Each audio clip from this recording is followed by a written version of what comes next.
Thank you, Karthik, for an excellent framework and an overview. I must thank Iqbal for his insistence that I must come and show up here and face the flak if there is any. I would also like to thank at the outset my batchmates, Rameshwar, who's here right in the front, giving me a source of strength, and then CK, who's behind me there, giving me also the support.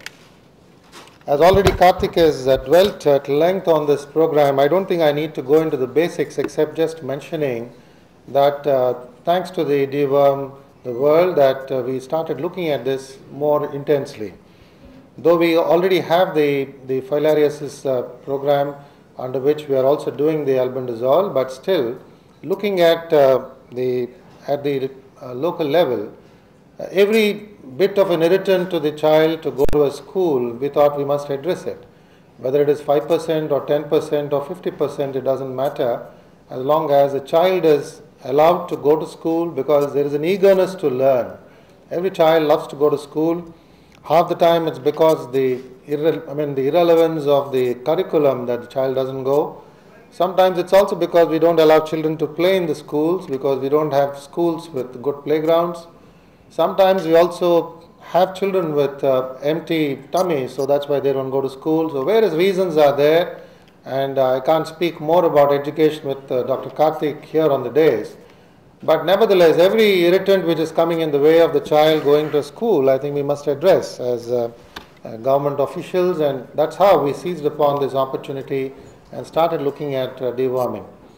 And we also saw that, of course, various parasites, as I said, are responsible for children missing out their classes, and they're tired, they're sick. There are various health indicators which have all been captured in various fora, which I don't have to go in here. But what little nutrition that is going into the child, that is also being eaten up. So we thought this is something which needs to be addressed. And then when we started discussing about how to do this, we understood that there is need for tremendous coordination.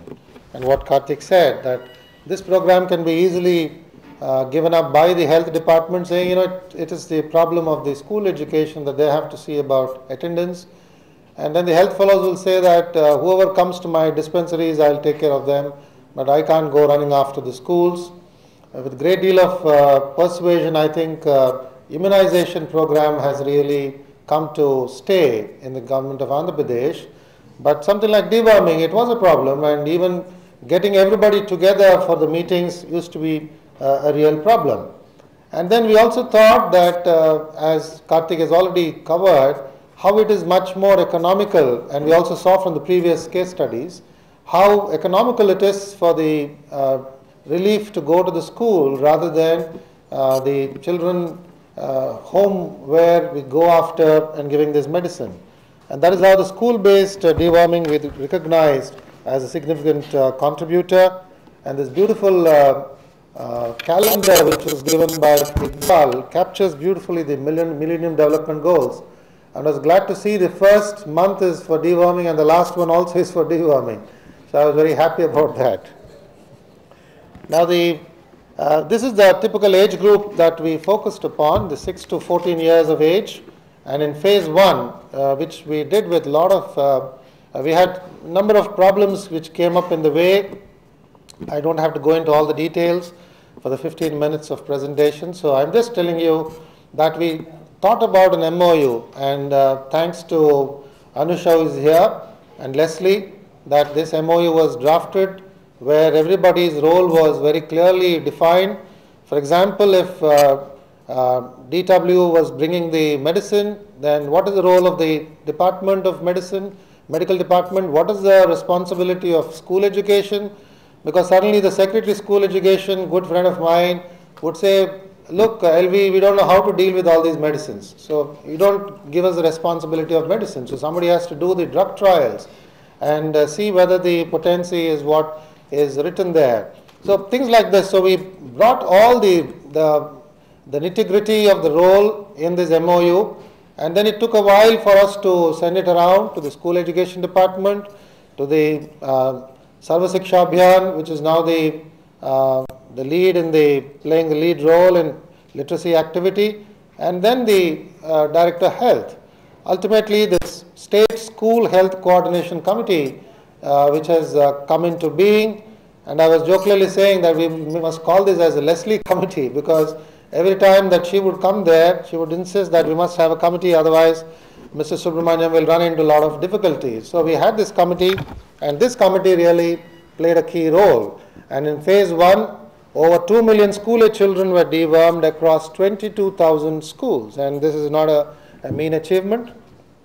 And these are the districts which have gone, and all the 6 districts where we tried this program are essentially those backward districts where the indicators are always very, very challenging.